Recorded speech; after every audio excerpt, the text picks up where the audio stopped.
Assalamualaikum warahmatullahi wabarakatuh.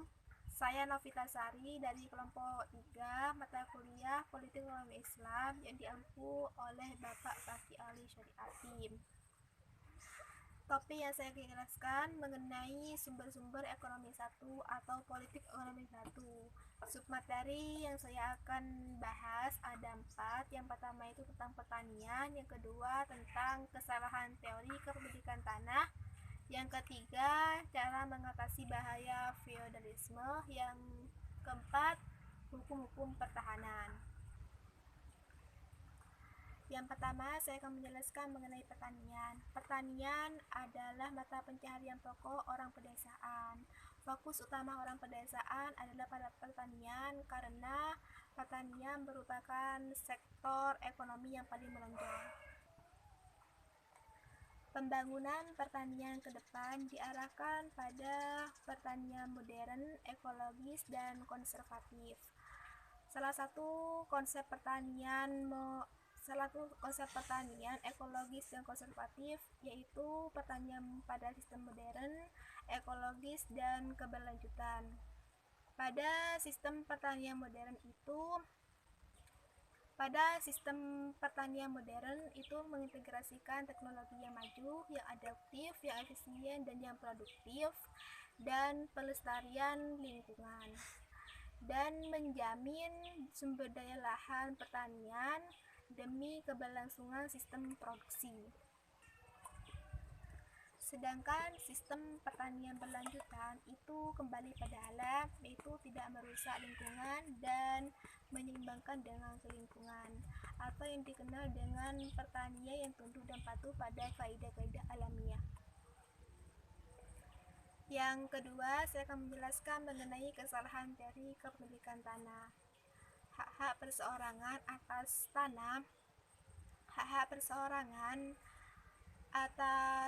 tanah, baik secara langsung ataupun tidak langsung, itu bersumber pada hak bersama.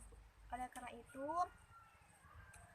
itu walaupun bersifat pribadi dalam arti penggunaannya untuk kepentingan pribadi ataupun keluarganya, namun sekaligus ada unsur kebersamaan. Masyarakat mempunyai hak untuk menguasai dan menggunakan sebagian tanah tersebut untuk kepentingan dirinya atau keluarganya, tapi bersifat sementara sampai hak batas waktu atau yang umum disebut dengan hak milik. Yang ketiga, tentang cara mengatasi bahaya feodalisme. Feodalisme merupakan babak baru dari perpolitikan dan kebudayaan yang berkembang dalam masyarakat. Cara untuk mengatasi feodalisme tersendiri itu melalui pendidikan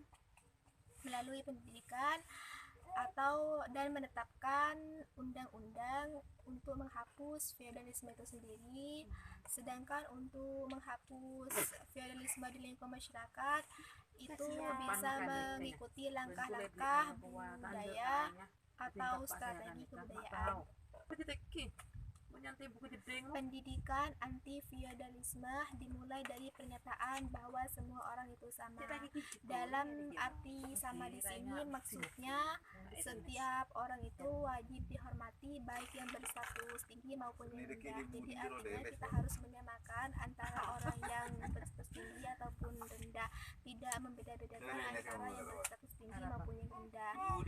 Dengan pendidikan anti feodalisme yang memadai, korupsi dalam segala bentuknya, maka secara perlahan akan lenyap dan demokrasi akan tumbuh subur.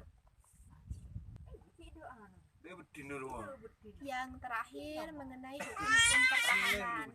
Politik hukum pertahanan adalah kebijakan pemerintah di bidang yang ditujukan perlindungan dan penggunaan penguasa pemilik tanah untuk menjamin perlindungan hukum dan meningkatkan kesejahteraan dan mendorong kegiatan ekonomi melalui kegiatan pemberlakuan undang-undang pertahanan dan peraturan pelaksanaannya.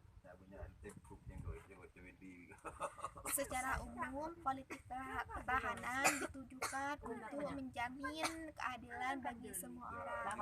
Maksudnya di sini semua orang itu memperoleh suatu hak atas tanah dan memperoleh bagian manfaat dari tanah bagi diri sendiri dan keluarganya. Sekian yang dapat saya sampaikan, kurang lebihnya saya mohon maaf. Wassalamualaikum warahmatullahi wabarakatuh.